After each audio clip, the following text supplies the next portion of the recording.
Hello, everyone, and welcome to episode 2 of The Man in the Arena. My name is Anthony Franceschini, and today I have a very good friend of mine on the show.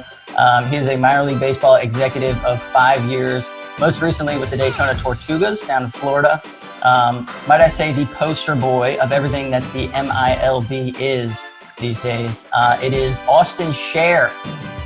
That's a dangerous introduction because part of being the poster boy is just being another straight white guy, then unfortunately you're probably more correct than incorrect. But I'm so excited to be here. Thank you so much for having me. Absolutely. Thank you very much for coming on. So first question for you, just want to go over the generic question of what your career path has been up until now, and then clearing the air. Austin is recently part of the hashtag laid-off gang, as I am too. There's obviously most people that we talk to in this world right now are going to be a part of the hashtag laid-off gang. And by the way, I don't think that's a thing. I'm pretty sure I just made that up. Yeah, but we're the first 2 members officially, and I love it. Yes, first, the inaugural members of the laid-off gang. So we'll still go up to your career path until now, and we'll just act like you're still in minor league because we know you're not going to leave. Yeah, for sure. So I, for a long time, wanted to be a sports psychologist. Like throughout my childhood, like I wanted to be the guy in a Hall of Fame pitcher's biography that was, when I was 18 and struggling as a rookie in, Bristol, West Virginia, Austin Scher was the guy that came in and I had the yips and he fixed me and my confidence got sore. I had this whole thing planned. I failed Biology 101 twice in college and realized that anything that had direct study of the brain or human functionality probably would not be in my future. What a bummer. I was never good at science, but like Biology 101 is like, hey, do you know like what water is? And I couldn't get it right twice. So I quickly realized that I wanted to be on the operations side of sports rather than try to get inside the mind of athletes. So I went to school at the University of Wisconsin and I took a job with the Madison Mallards on their game day crew just to make some money over the course of the summer. And then, puzzle pieces floated together in my mind like a dream sequence. And I realized like, oh my God, this is the answer. So following that summer in Madison, I took my first job with affiliated professional ball down in Burlington, North Carolina, was an intern there. On that staff, we had the current owner of the Burlington Royals. We had the current president of the Savannah Bananas. We had a long-time former general manager of the Burlington Royals who was a director of operations at the time.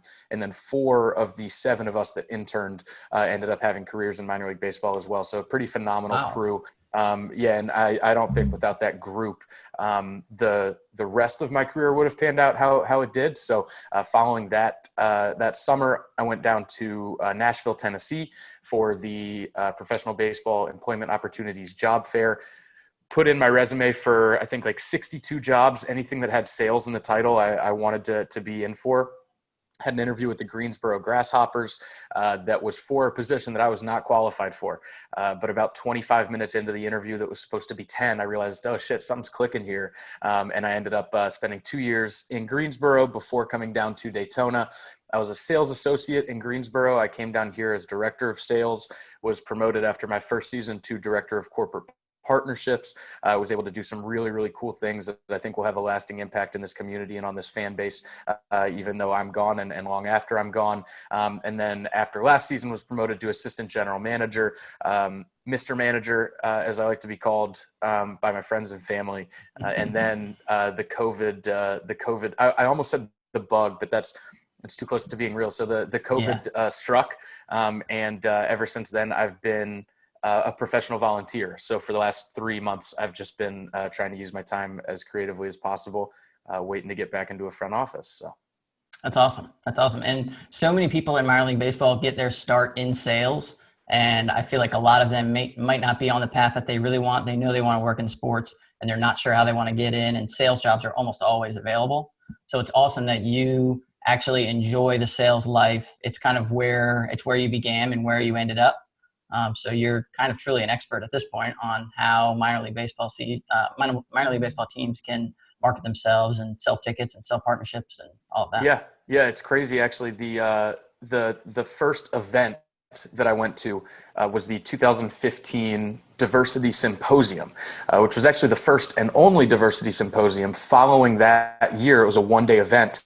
It became the field program, which I've been fortunate to be involved in one way or another over the past 5 years now. But I went just as a job seeker who wanted to learn more. I was in my final semester of college. I got up to ask a question of the panel of general managers that were there. And I said, yo, look, I'm graduating in, a month and a half. I'm going to winter meetings. I've already paid my registration. I'm going to be at the job fair, but my parents are, do you want to go back to school? I ended up getting a degree in religious studies, which we'll circle back to. And in both of my parents' minds, it's like, what are you really going to do with the religious studies degree? And I asked a question of 4 general managers at the time. Should I try to get an entry-level position and work my way through the industry, or should I go back to school, get a sports management degree, get an operations degree? I mean, even if it was, an additional 2-year degree that wasn't at the master's level, something that would give me another, set of tools in my belt. And Marty Cordero, the general manager, now president in Omaha, stood up and said, are you ready to go to work? And I said, yes, sir, I think so. He said, go get a fucking job. And just like that, in front of this room full of people, at this professional seminar. And he was right. I learned more, in my first 3 months on the job that I think I would have in, the course of a 2 to 3 year degree. And it's pretty phenomenal to be able to, like you say, kind of enjoy that sales side while having my hands in the other aspects. And I don't even see the selling as sales. I see it as relationship building, and I'm a community ambassador on behalf of the team rather than a salesperson for the team. So when I sit down with a business or a conglomerate or you could view it as a competitor, I think that there's room to coexist. So here in Daytona, obviously we have the Speedway. We have a professional soccer team that came onto the scene a couple years ago, high school football, basketball, huge in the area. If we look at those as competitors to our product, we're doing nothing but shooting ourselves in the foot. So every time I get to have a discussion with one of those entities about what we can do for them and what they can do for us, 9 times out of 10, there's going to be an answer. It just is, whether it's going to be a small dollar answer or a big dollar answer. So yeah, it's been pretty cool to get to learn on the job and at least what I see, get more experience and better experience than I would anywhere else doing anything else. Right. Right. And one thing that I like that you mentioned was something that I learned very quickly when I started working. When I was an intern, I was also working part-time with the Tampa Tarpons, as you know, and I was the official scorer. And the one thing that you mentioned that I really liked was when you first get into minor league baseball, and probably throughout your career, if you're working for a team, whatever your primary position is basically 50% of your work.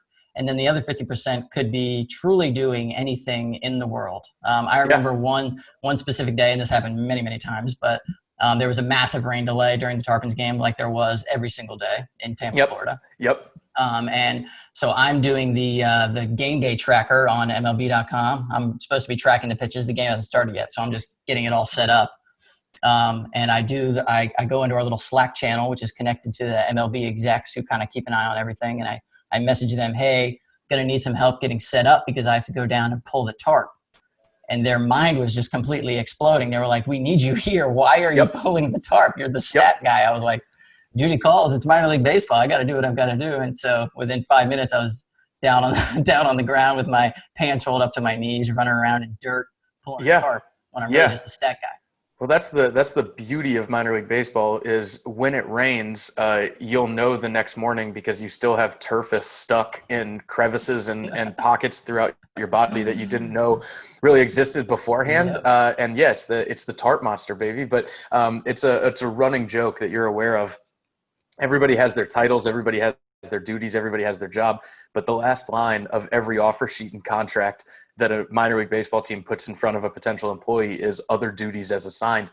And those duties for me have run from scrubbing urinal troughs. Now, this was a trough that it no longer exists. It was the last active urinal trough in professional baseball, not professional sports, but in professional baseball. And I still have video. I wore the big yellow gloves.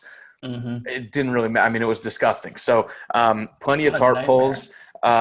I'm not a merchandise expert aside from how to buy it. I buy way too much of it, but I've run merchandise for a summer and done inventory. I have not, that's a lie. I have grilled. So I've done everything in a concession stand: grill, fry, prep, serve. I've been a VIP server when we had 3 people show up unexpected or not show up unexpectedly last year for a sellout. Myself and our food and beverage manager and our team president all put on smocks and went around and we're the wait staff for our VIP seat holders. But again, like that's the beauty of this industry, and it's the beauty of what we get to do every single day. It was funny. I was in an interview recently, and somebody said, "Yeah, like if you like an environment where nothing, is ever the same, no 2 days are the same." Like, yeah, like that goes without saying. Quite honestly, in our business, like you never know what to expect, and I don't know, man. It's something like thinking about it now. Like I missed having that summer this year where every day was something different. But yeah, it's pretty exciting stuff. Yeah. Compare it to a major league team. I worked for the Orioles part-time when I was in college, and I was doing the same thing every single game. I knew exactly what I was doing, and it was awesome. It kind of depends on what you want your experience to be. I think minor league is invaluable in the fact that you're going to be doing everything, and you'll learn very quickly what you do and don't like. But with a major league team, it's very, very different. You're doing your normal job because there's 300 other people there just like you who are doing their same job. Yeah. But it's kind of crazy how different the 2 leagues are in terms of how they operate. Yeah, well, that's, and it's tough to try to explain to people that have never seen it. But, my grandfather was one of the reasons that I'm a baseball fan, a huge influence in my life, hero of mine, yada, yada, yada. But it got really frustrating trying to explain to him why, no, I don't want to be the general manager of the New York Yankees. Like, no, I don't want to pull personnel strings. No, I don't want to be, the guy on the phone with the commissioner when one of my guys, gets, tested positive for PEDs or goes off and, I don't know, gets arrested for XYZ. Like, I don't want to be that guy. In the same vein, I don't want to be the guy selling church group outings for Yankee Stadium. Because if I'm that guy, I'm one of 20 people on that sales floor who's only calling churches and only selling ticket packages, and that's all that I'm doing.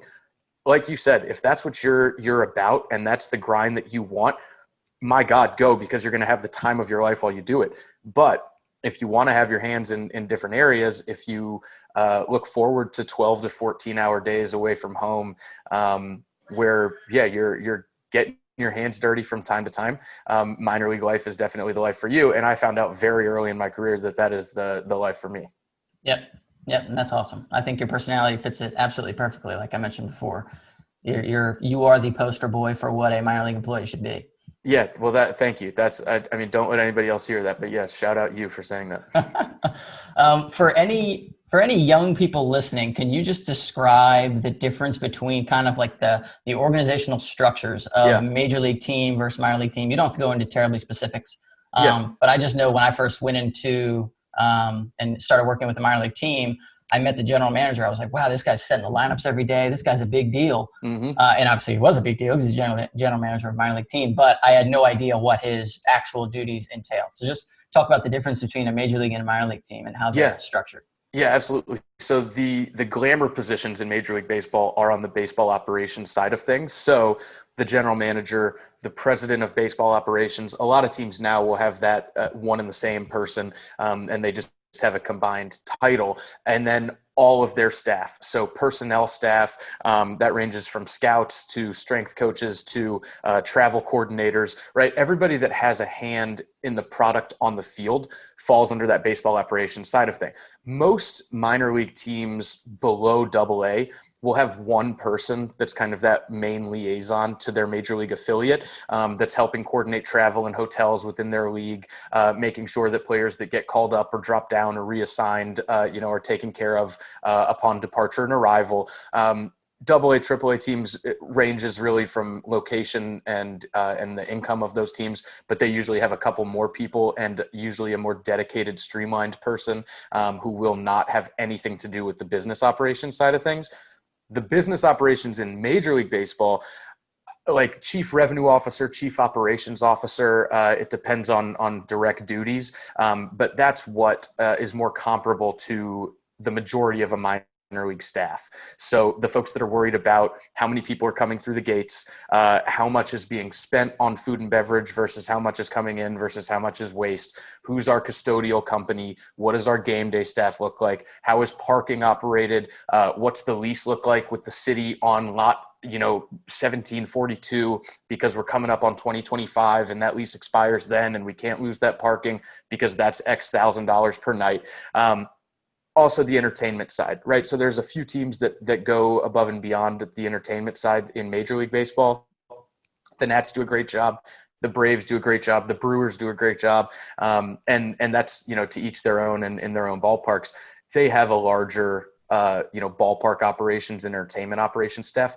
Whereas a minor league office, I'd venture to say, anywhere from 85 to 95% of personnel are focused on business and entertainment rather than the baseball and the players, which is why I quite honestly, I can tell you the superstars that have come through the teams that I've worked for. But there's a lot of times where somebody will mention a name to me and it'll take, oh yeah, he was in Greensboro from May to August 2016. But that's never really been my thing. So it's cool to see the back and forth. And I think we'll get to this, but one of the big talking points in the current major league, minor league negotiations is what that relationship looks like. And it's going to get pretty sticky, but as things stand right now, there's massive opportunity to get involved and to make a career out of this thing, regardless of if you care more about the product on the field or the product in the ballpark. Mm-hmm. So like you mentioned, we did want to talk about a little bit about the current relationships between Major League and minor league and what that whole deal looks like and what kind of the talking points are right now, the struggles that both leagues are kind of going through and fixing whatever the relationship is going to end up being. I don't think either of us are experts by any means, but I think there is value in our opinions and just discussing it. And I would certainly like to hear what you have to say about it with your unique perspective of working within teams for so long. Yeah, absolutely. So to make this abundantly clear, depending on how this comes across, this is not an MLB hat. This is a BLM hat. All opinions from this point forward are my own. They don't represent a future employer or past employer, right? But Rob Manfred is trying to kill baseball. I don't know if he's doing it on purpose. I don't know if in the depths of his mind he realizes that he's doing it, but every action that he has taken really since he became commissioner, but especially over the past 12 to 18 months here, will kill baseball as we know it. And if he gets his way to the letter of the law, I venture to think that baseball as we know it, which has been the staple of American society since the late 1800s. Fascinating research done on that topic by Austin Scher, fantastic author. I don't know if you've heard of him, but austinscher.com, there's a fantastic thesis there that touches on these elements. But actually, I haven't read that, so I appreciate you saying that. It's not light reading, but it's fun if you want to do it. Check it out. But it really, it's a deeply ingrained relationship between professional baseball as we know it today. So the American League and the National League, and then the affiliated minor league system has run a parallel course with ebbs and flows through American society since 1876, right? We would not recognize the world of baseball moving forward if Rob Manfred gets his way. So some people have said Major League Baseball wants complete control over minor league baseball. So why would they, acknowledge the necessity of the National Association of Minor League Clubs, which is headquartered in St. Pete, which is the governing body for the 160 teams that provide tremendous resources for those 160 clubs, provide opportunities for brilliant people like you to get their start in the industry to then, eventually take those talents elsewhere and bring some of that minor league flavor with you. That's been around since 1903. And it has a very real possibility of just not existing anymore. Now, will there be more money that comes from major league teams into minor league ballparks and operations? Potentially, one of the things that was mentioned when this list of 42 teams was published last fall was, facility standards. Facility standards are a problem. We can't have major league athletes, some of whom we are investing now upwards of $400 million to, right? I mean, it's only one guy, but yeah. These players are investments. They're not people to these major league teams. So yeah, there are a few facilities throughout minor league baseball that do present playing and living hazards that need to be addressed. For Major League Baseball to not act like their owners and their operating budgets don't have money within them to assist their minor league affiliates in doing though, that was the lie that was perpetuated for 6 months. All of a sudden, it took 8 days to turn Buffalo from a AAA facility to a major league facility. 8 days. So if you can do it one place out of necessity, you can come to agreements in other areas. Here in Daytona, for example, we've put almost $3 million into this facility just since I've been here, right? Now, some of it has been for fan experience. We added a brand new video board. We had never had a video board in the 100-year history of Jackie Robinson Ballpark, but we also completely redid the locker rooms. We have a brand spanking new turf field that, obviously was used to a great extent last year, not just for baseball, but also for outside events for the community. There are ways, right? There are ways to make this relationship work in the world of, the 2020s baseball. This has so many things. I know I'm jumping around, but there are just so many different streams of thought here. And I apologize if you're hearing. No, that's all right. I think you highlight a lot of the main points, which is great. Yeah. I think I never actually kind of put two and two together and thought about how they changed the Buffalo Bison Stadium to be MLB outfitted in that quick of a time. But that's actually a very good point, and it's interesting. It's crazy, right? So the playing surface is an issue in a minuscule percentage of minor league facilities, right? Daytona was one of those facilities before we put the turf in. It was not great. It's a ballpark on an island, completely waterlocked, that's been there for 100 years. The soil is just not what it was when Jackie was playing there, or when Stan Musial was playing there, or Right. even when Chris Bryant was playing there 10 years ago, right?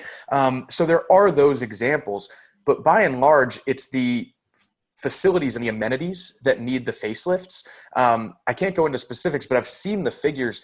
It's not really that expensive to build complete new batting cages, clubhouses, parking lots, those things that the clubs are looking at. It's a Tuesday in July gate money, right? For the Nats to go in. So, hey, you got 6 affiliates. Takes 6 days during one season. You got 6 of 80 games, and that, reallocate the funds to making sure that your minor leaguers are taken care of in the future. So I think that a lot of what Manfred is doing is game centric, which is fine. He's focused on the product on the field, right? So elimination of scouting positions because, there's no need to scout somebody when we can just look at their numbers, right? Like if I have access to all of their analytics, I don't need to have eyes on that person. So a 12-member scouting team turns into a 2-member analytics team like that, right? That's one side of it. The side that he very clearly, to me, does not understand is what minor league baseball does to create fandom and future players in small communities that have no access to major league product, right? I'm an example. I'm from Durham, North Carolina. I have the Durham Bowl tattooed on my arm, right? Like I fell in love with baseball and I have become a contributing member, not just to society as a whole, I'd like to think, but also to the world of baseball because of minor league baseball. The Nats weren't around when I was born. The O's were 6 hours north. The Braves were 6 hours south. Maybe we could squeak one game every 3 or 4 years, right? If it weren't for minor league baseball in my hometown, which was geographically separated from major league ballparks, I wouldn't be where I am or who I am today. That doesn't even touch the amount of professional athletes, baseball players specifically, that have come from my hometown and surrounding towns that, again, would not have been exposed to baseball beyond a high school level if it weren't for minor league baseball. So if we're looking at cutting 40 teams and then another 10 teams and another 10 teams, and then we get to this isolated, maybe 60 to 90 teams where every big league club has 2 or 3 affiliates and the rosters are expanded and the rules are different and there's new, lines of connectivity. That's all well and good for the product on the field, and the game might not suffer, but fandom will, to the point where you look 2-3 generations down the road, there just will not be any new baseball fans. That's just point blank, period. Right. Outside of major cities where major league teams are right now, you're going to see a population that doesn't really care too much about baseball because they don't have any professional games that they can go to and just watch and enjoy the entertainment. A lot of the value of minor league baseball is just the entertainment value. I would imagine that you became a Durham Bulls fan not because, you went and saw so-and-so player and you fell in love. it was more because it was just a way of entertainment. It's like going to the movies. It's Yeah, you go to the ballpark to get entertained, and it seems like the whole MLB kind of commissioner's office is kind of prioritizing, like you said, game on the field, whereas minor league baseball is not about the game on the field. And exactly. although there are issues with the money, and I can kind of see some of their points with how the minor league business model right now is not working in the best way that it possibly could in terms of generating revenue for owners and the whole revenue sharing. I'm not really sure how the figures work, but Yeah. you feel like there's got to be a better way to solve these issues where you're not hurting these communities where these minor league teams are providing so much value year in and year out. Yeah. So just a quick anecdote to kind of put a frame on this. So Pete Rozelle and Paul Tagliabue kind of ushered in, well, the NFL started with a revenue sharing television agreement, right? So a team like the Green Bay Packers, tucked away in this small, meat packing and cheese production town in the upper Midwest, would not have to struggle to compete monetarily with the New York Giants, right? Or the Pittsburgh Steelers. The NFL knew from the onset that the way that the league would profit is if there were shared monies, regardless of who was winning and who was filling the seats, right? So obviously there are varied values of teams. Teams that have sold out every single game for the last 12 years are going to do a whole lot better than, I'll just bring the Giants back up, who at one point last year in the second quarter of a game, I think there were 14 people left in MetLife. And this was well before anybody knew anything about COVID, right? So I'm just glad you're not roasting my Washington football team. well, so I was going to bring that up. So now and thank you for kind of bringing me back in.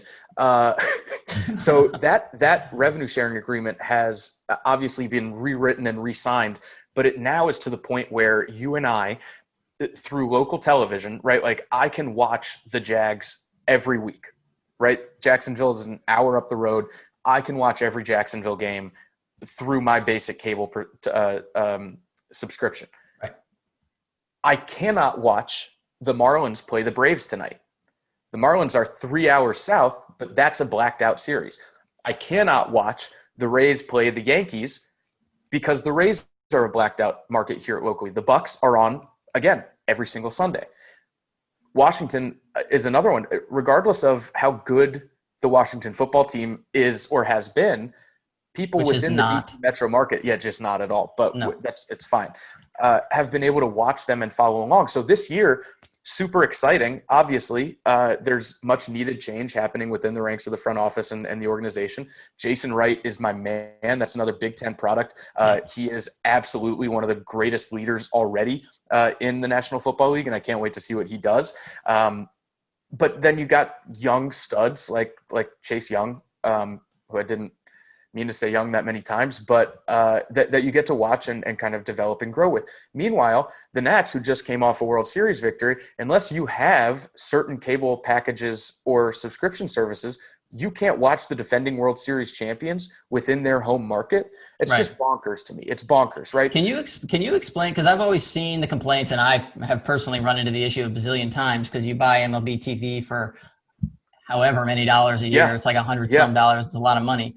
But never being able to watch Orioles or Nationals games in the DMV area. Mm-hmm. Can you explain, if you know, I just personally am not aware of how the whole blackout issue, why that exists for baseball and not other sports? Yeah, it's because, so long story short, there were a lot of people who didn't like Bud Selig for a lot of reasons, right? When he was commissioner, they say the steroids are a black eye. People didn't like the wild card. There were a lot of things there. People don't understand that the way baseball was televised before the Selig era was somehow like 50 times worse than it is today, right? So like I saw Cubs games on the daily in North Carolina because WGN had that exclusive Cubs contract and were able to broadcast everywhere. Turner Sports. The reason, quote unquote, the Braves left Milwaukee to move to Atlanta was to corner the South and specifically the Southeast, because up until that point, the St. Louis Cardinals were the furthest team South. So there was this giant television market in a blossoming metro area that didn't have a baseball team to be watched. So one jackass decides to pick this team up out of Milwaukee, where one of the most rabid fan bases for a baseball team existed then and still exists now. After buying the team, promising to not take them anywhere, 1 year later, he moves them. I tell that story for a reason. Bud Selig was the reason that Brewers baseball was brought back to Milwaukee, right? So he owned the Brewers and was the operating manager of the Brewers before becoming the interim commissioner after Bart Giamatti passed unexpectedly, and then became one of the longest, if not, I think actually the longest serving commissioner in baseball. And one of the things that he did was finally, after 100 plus years of Major League Baseball, create revenue sharing. You only need, I think, 20 of the 30 votes. I think it's 2/3 majority to pass a rule among owners in Major League Baseball. Bud Selig famously never passed a resolution without unanimous ownership support. And sometimes that was painstaking, right? So sometimes it meant dragging on for an extra couple months, which again, fans without knowing what was going on behind closed doors got frustrated with. But revenue sharing was one that he told a really kind of neat story about. I'll clean up the language a little bit. So he sat the owners in a circle around him, and he purposefully put George Steinbrenner next to him to the right so that he would be the last vote, right? So the topic is revenue sharing. You've got a market like Kansas City that cannot monetarily compete with a market like New York, just point blank, period. So, Royals fans are getting livid that they're essentially a glorified Yankees farm team throughout the 80s, right? Because the Yankees are just plucking up everybody that they draft and groom because they can't pay him anymore. Yep. Steinbrenner obviously liked having his money and liked having the pick of the litter from free agents. So Selig made everybody go around and say, I, to the point where Steinbrenner had to sit there and listen to everybody else vote, and he couldn't say no. So interesting. Even the richest owner at that point, American sports, I don't think Jerry Jones was as loaded as he is now then. He made sense of the matter. The motto that he operated under was hope and faith, which I think I've found ways to carry into my minor league career. Bud Selig, as commissioner of baseball, wanted every fan base to have hope at the start of the season that their team could win the World Series. Every single, spring has sprung, opening day is here. This is our year, legitimate hope, and then have faith in the front office that they were doing everything within their power to make that a reality.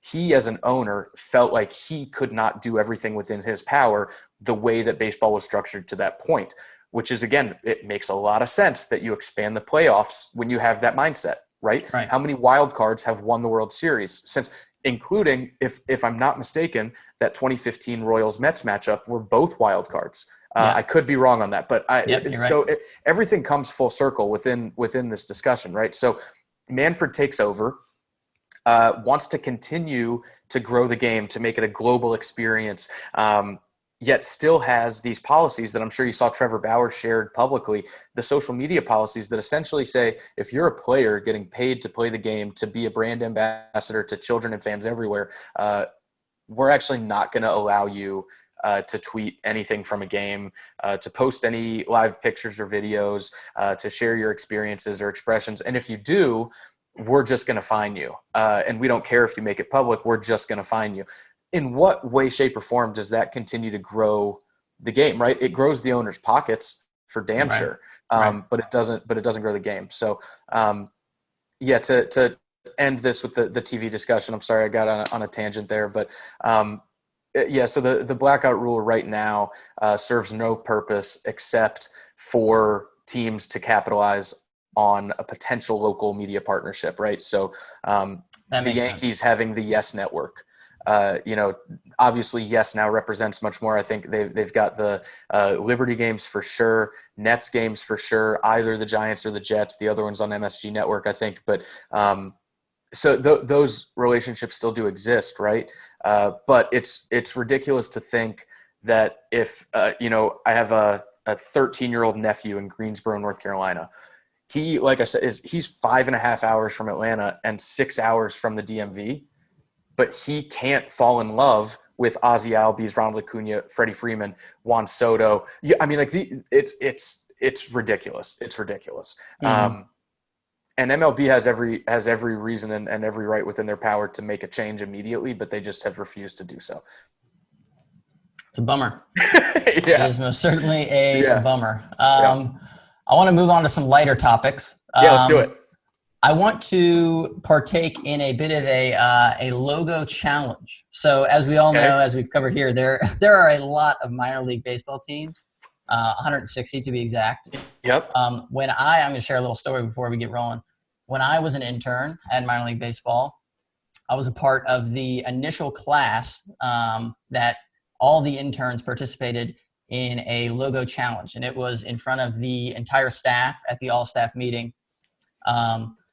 We were given, I believe, 2 months to prepare for it. And there's a giant hat wall that you've seen a million times at the minor league office. So every single day, me and my then girlfriend, who was also an intern there, and now wife, and I'm gonna backtrack because I want to cover that story as well. Me and my girlfriend both lived in St. Petersburg, Florida. We had just moved down there because I had gotten the job with the Tarpons. She was still looking for a position. She was working at a restaurant. We're both interested in the exact same line of work. So we both apply for the communications internship and the special events internship. She didn't want the special events internship, so she just applied for communications. I applied for communications and special events.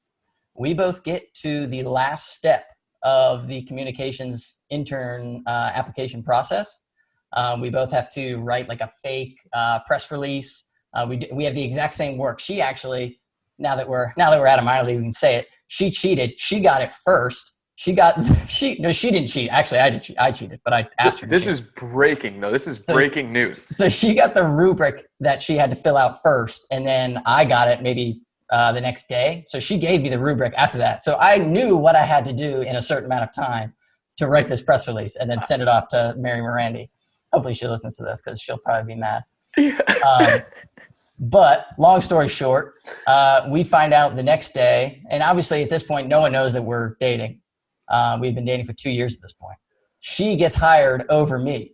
I get a call the next day saying, "Hey, we've gone with another applicant," and then Bridget gets a call and says, "Hey, you got the communications job." So she roasts me. And how this connects to the logo challenge. Back to the logo challenge discussion. Me and her are both studying every single day after work. We go over to the hat wall and stand there for about 20 minutes. We were doing it in our lunch breaks too. Study all of the hats, try to get all 160 in a row. We were timing ourselves. Every day we would get a little bit better. And we did this for 2 months. And then the day comes where we're about to do the logo challenge. Andy Schultz, funny guy, leader of the all-staff meeting, sets it up because he knows that us two are the best prepared for the logo challenge. So he puts us to last. She goes right before me. And the way that it worked was you went up to the podium, you clicked through a PowerPoint, and each PowerPoint slide had one logo on it. You say, go to the next slide, do it as fast as you can. There's 10 logos. Everybody who hasn't gone is sitting in a empty office outside, not knowing what the logos are, obviously. So Bridget goes right before me. I hear the crowd erupt from the office that I was in. I assume that she had just gotten the best time out of the 9 interns so far. So I come in. I'm coming into John Cena's theme song. Obviously, got to pick that. Fantastic. I get it to the front, knowing that I need to beat 12.88 seconds. So I go through. I'm like, that's easy. 1 second per. I think I averaged a lower score than that when we were timing during our rehearsals. And so I go through. I do it. I'm feeling good. The crowd goes bananas as soon as I'm done because everyone's thinking that was very fast. Yeah. Andy was the one who was timing it. Timed me at 12.92. Lost by 4 milliseconds. She gets a plaque. She gets a baseball championship belt. She gets a picture with Pat O'Connor. She gets all these things over 4 milliseconds after beating me to get her job that I really wanted. So you can't come back from that, right? Like no matter what, like for the duration of your relationship after that, you will always be second place. It's absolutely unbelievable. There's no debating it. She beat me to the job and then beat me in the job. Yeah. Wow. It was absolutely unbelievable. Wow. So it was the talk of the town. There's still, if you ever go to the next time you're at the corporate office, go up to where the front desk is. There's a plaque with her name on it for 12.88 seconds. There is something to be said though for marrying up. So congratulations. Yes, there is. That's There is something to say about marrying up. That's a very good point. Always looking at the bright side. So as I mentioned earlier, I sent you an email. I was wondering. Yeah. Okay. Load up that email. Okay. And you can't see it right now, but I'm gonna superimpose it in post-production because I'm an editor extraordinaire. So okay, I'm opening the doc. Perfect. So you're gonna open the doc. You're gonna see a big old green square. Yes. Okay. So don't touch anything. You're going to click. Okay. What were you gonna say? No, go ahead. So what you're gonna do is click that green square, and underneath it, so you don't move it. What you're going to do is click it, then delete it, and underneath that is 10 logos. I'm going to time you as you go. Wait, so I click and then hit delete, and then that's it? This is basically a bunch of logos in a square, and then a green box over it to cover it so you can't cheat, and I can start you right on time. Gotcha. Okay, so here's my question, the only question I have before. Are these all the primary logos, or are there any like COPA all or primary. anything else? Okay, all primary, we're good. no COPA, we're good. all current as well, no past logos. Okay. And I will tell you, it's just a white box, 4 logos, 3 logos, 3 logos. You shouldn't have to scroll. Everything is within that green square. Okay, perfect. Alrighty? All right. As soon as Tell me when to hit delete. As soon as you hit delete, just say go, and I will start it. Okay. 1, 2, 3, go. Great Falls Voyagers, Norfolk Tides, Kannapolis Cannonballers, Columbia Fireflies, Hillsborough Hops, Richmond Flying Squirrels, Omaha Storm Chasers, Rocky Mountain Vibes, Vermont Lake Monsters, Burlington Bees. 12.43. You beat. Let's go! You beat the highest of high scores. Unbelievable. With no preparation. With absolutely no preparation, except 5 years in the industry. But So what if I didn't struggle over saying the word Kannapolis? It would have been even better. Yes, that's very true. You started out slow, I must say. I was a little worried. I thought you were going to embarrass yourself on the grand stage. I was like, so here's what happened. I opened it and I see Norfolk, Richmond, and Hillsborough surrounding it immediately. So my mind is like that. Great Falls, one of my first ever minor league hats that was not a Durham Bulls hat was a Great Falls hat for whatever reason. And then I also had pretty in-depth discussions with them about a partner of theirs that I was trying to sign here who had a hat giveaway. So it all came back to the logo. But yeah, embarrassed there, embarrassed on Kannapolis. But by and large, that was great. That was a fantastic challenge. Hey, you crushed it. Very proud of you, sir. I feel good. So moving along, I wanted to ask you back to kind of your work with Daytona, and this is still on the fun side of things. I think we're done with the more serious talk for the day. What were your favorite theme nights and favorite kind of giveaways that you guys had? I know you have a few of them behind there. Bob Ross, Bobblehead, I see. Sheldon. So we'll start with the obvious. It's Bob Ross. So this one was actually the one from the 2019 season. So it was Bob Ross 3.0. The first one was a white jersey. The second one was entirely gold plated because the first version won the golden bobblehead. And then this was Bob Ross 3.0. So it's become the calling card of the team. And it's hard for me to not say that was the best. I mean, like it was just, it's awesome. We did, 5K color run in the morning to kick things off, VIP paint class with certified Bob Ross instructors. You get to keep your canvas, costume contest, painting contest during the game. All 3 years we did it. It was in July, August, and July on purpose to prove to all the naysayers that yes, even in Florida, in a tourist market, in the heat of summer, you can sell out baseball games if you put the product together. So this one, awesome.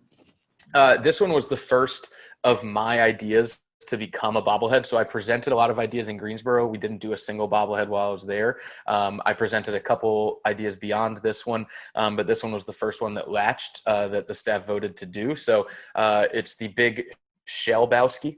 It is the Big Lebowski, but with parody law in play. So this is exactly Jeff Bridges, but you put the logo on, you put a shell on his back, and you call it the Shelbowski, and now they can't sue you. So this one was a lot of fun. We did a pregame lawn bowling tournament where the winners got to take home a rug that really tied the room together. If you've seen the movie, you get it. We had White Russians throughout the ballpark. and a lot left over that weren't left over a couple hours after the game. And I actually, my fun story from that night is I missed the game. I was gone until the 7th inning. You can't really see it, but when I was cutting down the leaderboard for the bowling tournament, I came up and sliced my arm open and caught what was almost a dangerous vein, but it was the smaller vein next to it. Wow. So blood just starts like fountaining out, and like I'm going lightheaded. Melissa, our director of ticket sales, like came running over with a towel and like held my arm up like while the ambulance got there. So one of our owners was actually in town. He came to do the Shelbowski festivities and ended up driving me to the ER and sitting there with me for almost the duration of the game. So that one was fun. And then this one, you didn't tell me we were going to do this. These were just 3 of my favorite bobbleheads that just happened to be sitting around. Oh, absolutely. This one was Daytona Shore night. So Jersey Shore, instead of t-shirt time, it's Tuga time. This is actually a Bobble fist. So he fist pumps. He's got the Guido hair, the sunglasses, the cutoff, the chain. And this one, we actually transformed the ballpark into a carnival a la the Jersey Shore before the game. So we had a dunk tank, a Pop-A-Shot, Thor's hammer, bowling lanes. It was a blast. More seriously, my brainchild that will always be my baby for the entirety of my career is Interfaith and Community Night. My thesis also touches on the importance of celebrating interfaith relations at ballparks. Specifically, non-Protestants have kind of always been marginalized within the game of baseball. Catholics, members of the Latter-day Saints, Seventh-day Adventists, obviously Jews, Muslims, a-religious folks, people that, practice Eastern religions. They just have never really had a home in ballparks, and that's just kind of ridiculous. So I started it in Greensboro, brought it down to Daytona. We do a interfaith parade before the game, so all of the congregations are encouraged to wear shirts or hats or bring banners, but not to march as they would in a regular parade with their own group, but to meet somebody new from a different congregation that has a different belief system than you and do a march around the field with them. We have kosher and halal food options. We have prayer space set aside for those that do observe a sundown or evening prayer so that they don't have to come to a game, stay for 45 minutes, and then go home. So that's been a really, really special one for me. That's really awesome. And being able to do it in a super liberal town like Greensboro and then more conservative area here, it just kind of goes to show that if you give people a reason to come together, it doesn't really matter what differences they see in each other. Like at the end of the day, if we're here watching this baseball game, cheering for our community team, which again goes back to what Manfred just does not understand about the value of minor league baseball, it's been pretty cool. So, yeah, we've done some wacky ones. We did a celebration on June 9th. If you're not doing the numbers in your head, that's 6-9 night. So we gave away really, really nice T-shirts, #nice. Those went viral a few times. I remember Barstow went crazy for those, didn't they? Yeah, and it was interesting. One of our owners, same one that drove me to the hospital, actually texted me that day and said we had already printed the shirts we had been promoting for months, but it caught fire when we tweeted that morning. Like it's a nice day for a game, and it was a picture of the shirts. He texted me, what is the joke? And I wasn't going to tell him, so I was like, it's from The Office. Yep. Who's going to say anything? But so yeah, we like to push the envelope a little bit. We like to go a little bit wacky. This year, I'll go ahead and tell you, just because it'll never happen again. Tuesday night is our Silver Sluggers night. So it was the 60-plus membership club. You get a T-shirt, you get a small coffee, you get a bingo card to every Tuesday game. Where do you guys play bingo? Throughout the stands. So, cool. If the first baseman gets a double, that's B32. If the opposing catcher strikes out, that's I-17. And I know that those numbers are mixed up, but yeah, that's fine. That's an awesome idea. That's very, very cool. It's fun, right? So this year, June 9th was on a Tuesday. So we were going to have all of our senior fans come down to the field after the game. We were going to tell them we were taking a group picture. I like where this is going. They've always wanted pictures. They always love when we post them on afterwards so they can go and find themselves sitting with their friends all wearing their shirts.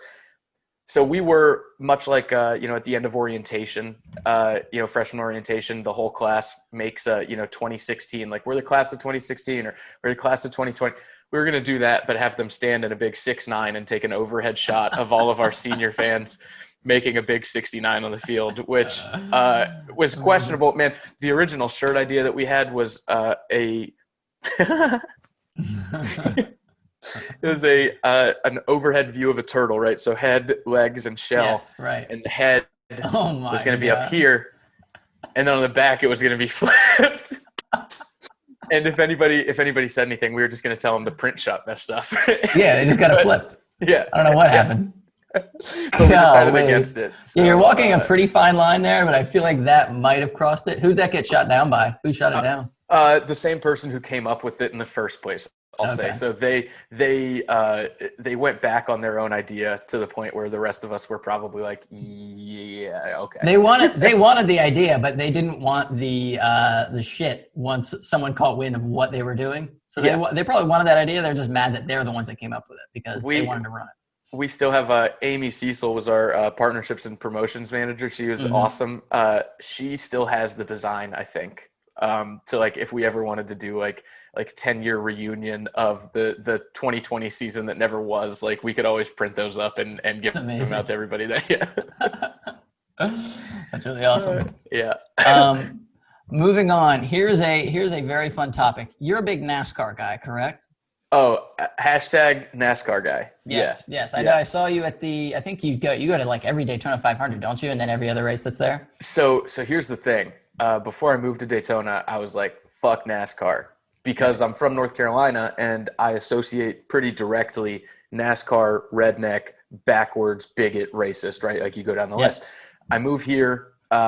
The first race was the 2018 Daytona 500. I didn't go because I was like, I want to see like what everything is like. I don't want that to be my first day. The Blue Angels did the flyover. The speedway's 2 miles from my house. They did the flyover and came over my house, circled around, and then went back. So like all of it, like I could feel everything shake and hear it immediately. Like before they said start your engines, I was like, bro, I should have been there. Like I should have went. So that July was the Coke Zero 400. We had a game. It was the first year in like 12 years that the Florida State League office gave us a game on the same day as a race at the Speedway. So we played a noon game on a Saturday because we weren't about to put our fans on the road through Daytona at 10:30 with 150,000 people leaving. There's only one way in, one way out of Daytona, right? Yeah. Yeah, like, I mean, it's down International Speedway Boulevard. So unless you live along the beach, you got to. And we were just like, there's no shot we're putting our fan base on the road with that many people leaving a NASCAR race that they've been drinking at since 8 a.m., right? So I was wiped after being outside at noon on a Saturday for, a 95-degree game. So I didn't go. This past year, 2019, I went to the Rolex 24, which is in January. I went to the Daytona 500. I went to the Coke Zero. Same thing this year. I cannot get enough of it. Like awesome. I'm telling you, it's unbelievable. The craziest day was probably the 2019 500. Shout out Chris Wall Automotive Group, Napa Auto Parts, gave me a Napa hospitality pass, and I got to hang out with him all day. Wow. So I got there at like 7:30. Breakfast buffet, meet and greet with Chase Elliott, question and answer session. As soon as the breakfast gets pulled away, they like put out pastries. And once the pastries are out, the beers are also out. So people are drinking at like 10 a.m. Whole day, pastries get taken out, lunch buffet gets put down, lunch gets taken up, snacks get put out, snacks get taken, dinner gets put out, beers, sodas, waters, headsets, little iPads to watch from. RV right in the infield where you can see the whole track where you're sitting. Dude, it was unreal. I didn't leave until like 11:40. It was overtime finish. Denny Hamlin ended up winning. And I like got home and I was still buzzing. Like I was like, oh, like what did I just experience? Like 14 hours like plus, and I'm feeling great. Like so huge NASCAR guy. That was really long. That's incredible. You can cut some of that if you want, but no, I'm going to keep it all because I can't get enough of NASCAR myself. Whenever I always kind of forget that it's on, and then as soon as I see it, and if I watch it from the beginning, I'm sold for at least a half hour, if not more. Especially the beginning. The beginning of the Daytona 500 is nuts. Hearing that guy say "boogity boogity boogie," let's go racing, the flyovers, the national anthem, all of it, amazing. If you've never watched a NASCAR race on television, do yourself a favor and don't plan on the whole 3 hours, right? Like, no. Tune in like 20 minutes before the race starts so that you can see the fanfare. Because all of these tracks, like people have to remember, like Martinsville what else Tiny. happens in Martinsville besides the race, right? Like that's their 4th of July. That's their Super Bowl. So every bit of fanfare that they can muster, they put on. So the opening sequence to every race is ridiculous. Like it's that city's like big investment for the year. And then watch the first few laps. If you get excited, watch through the end of stage 1. Definitely then take a break between stage 2 and the beginning of stage 3, and then come back for like the last 15 to 20 laps, because that's when things get crazy and the crashes happen and the passing. And I love when somebody crashes out with like 12 laps to go. They get out of their car, and then 5 minutes later they're doing a live on air interview. Like, yeah, Kyle cut me off in front and I was trying to get around. I don't know what he was doing, but we're going to talk to the 18 after this, it's so fun. Anyway. The reason I brought up NASCAR is actually because, and you just put on the perfect accent for it. I'm sure you are familiar with the post-race interviews and how they normally work, where they're just rattling off billboards, advertisements. They're wearing their suit that's covered in advertisements. So I wanted to ask you some questions, and you're going to role play as a NASCAR driver. Is this your dream? Yes. Wait, so hold on. Okay. Do I have I'm going to lay it all out to you. I'm going to lay it all perfect. out. So you just finished the Bass Pro Shops 400. It might be a race, might not. I just put it together. Your car is a Chevrolet. Okay. You drive the number 20 Skittles car. Okay. And your other sponsors, Trader Joe's, Joann Fabrics.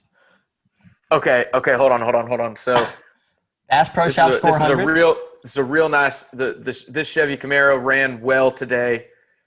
I gotta thank what was the title sponsor is Skittles. Skittles. Okay. Skittles, Joann Fabric, and who? Trader Joe's. And your number 20 Trader car. Joe's, Joann Fabric, Skittles, 20, Chevy, Bass Pro Shops 400. I'm ready. All right, ready? Okay. Ready for an interview? Yeah. Hold on. I'm just getting over. So act like you're in it. Okay. You're in it already. All right, I'm in it. Hey, thanks, man. Thanks, guys. Hey, Austin. Hey. Austin, oh, man, congrats on the race. Oh, an incredible finish. You overcame a lot of adversity today. Pit crew seemed to be doing well. Oh, man, how do you handle this win? How are you feeling right now? Well, I got to tell you, Anthony, there's one thing I know for sure. Is that this crew of this number 20 Skittles Chevrolet Camaro was humming today. We knew we had a good car coming into this weekend. Ran well at practice yesterday. P5 is not bad. But, man, I got to give a huge shout-out once again to this Chevy Camaro, this Hendricks Racing Chevy Camaro, and this number 20 Skittles team. Was able to stay hydrated with Tropicana orange juice that entire time. Really felt great in this Joann Fabric suit. And I cannot wait as I'm trying to stall to remember who the other I cannot wait to go home where my wife and or husband has cooked a delicious meal purchased entirely at Trader Joe's. So I cannot be happier with how today went here at this Bass Pro Shops 400. Unbelievable. The first ever NASCAR driver with a wife and a husband. I didn't know, I feel like that's one of the reasons why I've become more endeared with it over the course of this summer is it's pretty wild to think that NASCAR was one of the first, besides the NBA, obviously, the first major American professional sports league to make an actual statement. And that was one of the reasons actually, even with COVID, and I was shit terrified if I'm being honest with you. But I went to the Coke Zero 400 this August here in Daytona. It was the first race in Daytona since NASCAR outlawed Confederate flags. And now for the rest of my life, like I'm proud to be able to say I was at the World Center of Racing for the first ever sanctioned NASCAR race where they did not allow Confederate flags into the stadium. On top of all of that, I got to wear Bubble Wallace merchandise. I got to cheer on Bubble Wallace driving the 43 I didn't know it at the time, but it was his last time driving the 43 at Daytona. It was really, really cool. And awesome. I shout out NASCAR. Yeah. Shout out NASCAR. They're having some trouble on the ground at certain tracks, but overall they're doing what they should be doing right now. And I think it's commendable. So if you, like me, had aversions to NASCAR because of the connotation, I hope that you, like me, will be able to come on board and support the movement and buy some Bubba Wallace gear and watch next year as he unveils that Jordan brand Denny Hamlin Racing car. I don't know if he has a number yet, but that is exciting. I saw Jordan was getting in on that. That's cool. Yeah. Here's a great question. Okay. Do you think being taller than 5'8" is as overrated as I do? Yeah, man, I don't understand why everybody wants to be tall. It's Quite unbelievable. honestly, I do have a problem. If we're going to be honest about it, I do have a problem with this 5.5 inch inseam short movement. Because like 5.5 inches on my legs is basically boxers, Yep. right? Like I also You're talking have about my the chubbies type of thing? yeah, like those Okay, real yeah. short, the real short shorts. Like Yep. my thighs are much wider than my waist as well. Like I'm not calling myself Saquon Barkley, but like if I'm going for a physical comparison, it's pretty obvious that it's Yes. it's him, Oh, right? absolutely. So Just dummy thick down in the yeah, thighs. I can't get on board with that.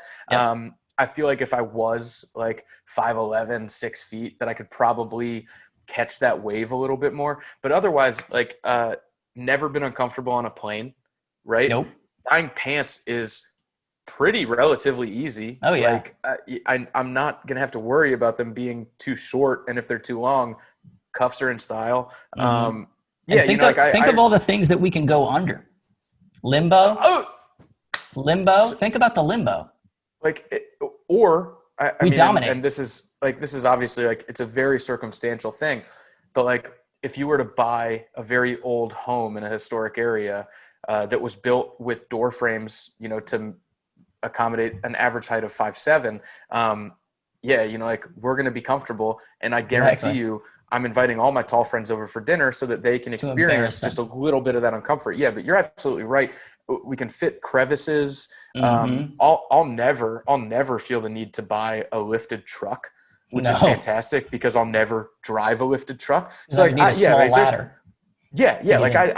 I think that, I think by and large, the disrespect that we are shown 100%. as hashtag short kings is, like I think it's unfounded at the end of the day, Yep. No, I agree. It's unbelievable. It's disappointing.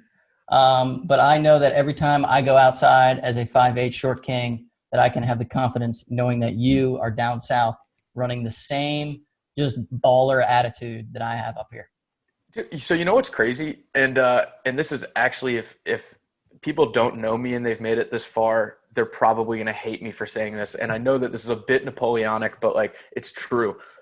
I didn't realize how short I was until like relatively recently, like until May. So until May of 2020. Wow. So I'm sure you one of my best friends. That.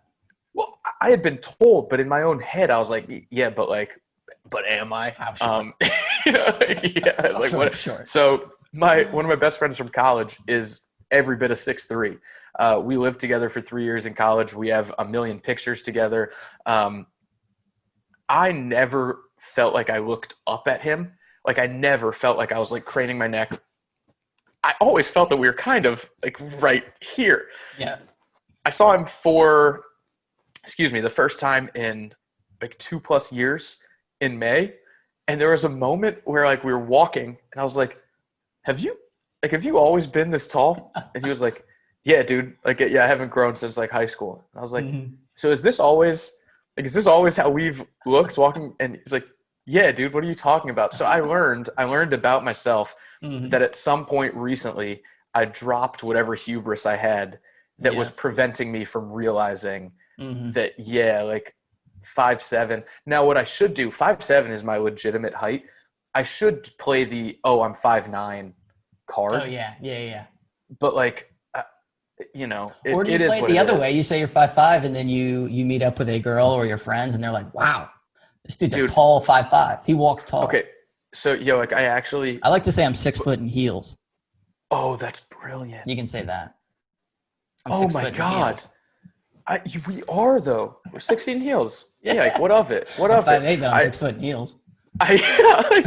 So I guess we're about at the hour mark right now. Time flies when you're having fun. Are we really? Yeah, we're rolling, baby. Oh my God. Okay. So I want to hit you with the rapid fire questions. This is going to be the last part of this. And know that there is a punishment if you do not reach the time. I don't know what it is yet, but you got to go quick. You got to go quick. I'm going to ask quick. I'm ready. You answer quick. Yeah. I'll probably my add punishment some cool is getting. Sounds. Yeah. Please. Okay. TikTok at the end. Yep. Yeah. All right. Ready? Rapid fire time. Okay. Favorite pair of shoes that you own? Oh my God. Jordan Wings 12s. Favorite bobblehead that you have? Wisconsin Timber Rattlers, Sam Decker standing in a boat with a hot dog launcher. Wow. Amount of hair on your head? 0, baby. 0 hairs. Okay. Favorite MiLB mascot? Oh my God. Okay, it's hard for me to not say Wooly Bull, but I think that Slugger, the Sea Dog in Portland, is untouchable. Good call. Good call. Would you rather be referred to as a short king or a petite prince?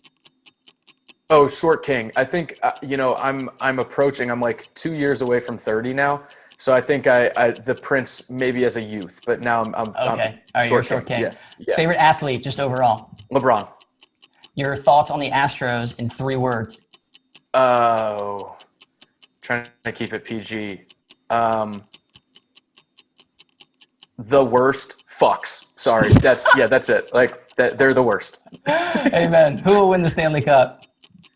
Oh my God. Okay, so shout out the Lightning. We're in the Final Four right now. Yeah, like shout out the Lightning. One of my best friends and former coworkers. Rapid fire answer ever. Yeah, like sorry. So he will win a ring. He'll win a ring, right? Yes. Yep. And knowing that I could potentially one day wear that ring the next time I see him if he wins it is pretty dope. No doubt. No doubt. But because I'm a Badger, go Badgers on Wisconsin. The Stars. Wow. Okay. All right. Stars it is. Who will win the NBA Finals? I said we're at the top. We're at the bottom four. I said we're at the top 4 when I said Stanley Cup. I meant that for NBA Finals. Yeah, I would say I'd love the Lakers to win for the sake of LeBron, shoving it in everybody's faces. But I think after watching them play basketball all summer, the Heat. Yep. Amen. Who will win the Tour de France? Is today the last stage? I was hoping you knew nothing about it as I did. I think it ended last week. Oh shoot! Well, I knew they pushed it back. So me and my dad actually used to watch it like religiously. Wow. And then once the Floyd Landis thing happened with Lance, like I don't know if you watched the Lance 30 for 30. Yeah, it was good. I love him. Like I still to this day love him, and I'll never blame him for anything. But I feel bad now actually not knowing that it had ended. So I don't know. What is your dream job? Oh God. Okay. So like my actual dream job is to be Mike Burling, who's the general manager and vice president of the Durham Bulls with Capital Broadcast Corporation. I've told him that to his face. So this is not a secret that I want his job. Yep. But if I had like a pie in the sky dream job, would probably just to be, instead of Joe Rogan existing, it's just me. Yep. So yep, that's definitely fair. Yeah. Best concert you've ever been to? Humphreys McGee played their 1,999th and 2,000th shows in back-to-back nights in Madison at the Orpheum. I think the first show was better, but the second one, because it was 2000, was awesome to be a part of, and I loved being there. Cool. Favorite venue, stadium, or arena that you've been to in terms of overall feel, excitement, all that? This rapid fire has really slowed down. Yeah, I'm so sorry. Cameron Indoor Stadium. Oh, wow. I forgot that you've been there much time. Haven't you been there much times? Yeah, I was a ball boy for Duke basketball growing up. That is amazing. Yeah. Last question of the rapid fire. You got to be quick with this one. What would be your 5-year economic plan if you became president of the United States? Universal health care, stop funding foreign wars, reinvest everything back in education, get rid of charter schools, fund public education, siphon money out of corporations that aren't paying taxes. And before you know it, we're out of debt. Everybody has health care and the education system is fixed. It's not that hard. Wow. Unbelievable. I asked that as a joke. You had it prepared. No, I think too much about it because we're in scary times, No, absolutely. We are definitely in scary times. That is all the questions that I have. I assume you don't have any questions for me. Do you have anything that you would like to plug? I know your website is out there. Yeah. So everybody go to austinscher.com, AUSTINSCHER.com. From there, you can find me on Twitter, Instagram, LinkedIn. I do have a Facebook, but it's not my real last name. because those college pictures are, I don't want them escaping. By the way, I was sorry to cut in. I was No, go noticing, I was trying to pull out some pictures of you from, I think it was Instagram or something. Congratulations on the amount of weight that you have lost, my friend. You look amazing. Oh yeah, that's I don't really know if it was congratulations worthy or not. It's actually kind of embarrassing. So when COVID started and we started working from home, I was like, my dad's in the medical field, so I talked to him and he was like, yeah, like lung function at that point is the telltale sign. It's like there was no testing, there was nothing available. So he was like, if you start to feel your lungs going, that's when you'll probably need to go in. And I was like, okay, well, how do I figure that out? So I started running a 5K every day. And I told myself like, okay, if I can run it good one day and then it's Wednesday and I'm getting tired after mile 2, then I probably have COVID. Obviously that's not how it works. No. And now I know better, but I've been running myself ragged all summer. That's awesome. So yeah, thank you. I have to start bulking season now. So I want to, I want to be, like Thick Boy Nation for the winter for sure. Yep. Amen to that. All right. So you got your website, anything else? Yeah. Or are we AustinScher.com. Follow me. I'm at Austin_Scher on Twitter and Instagram. But again, you can find that on the website. If you have a job for me, hit me up.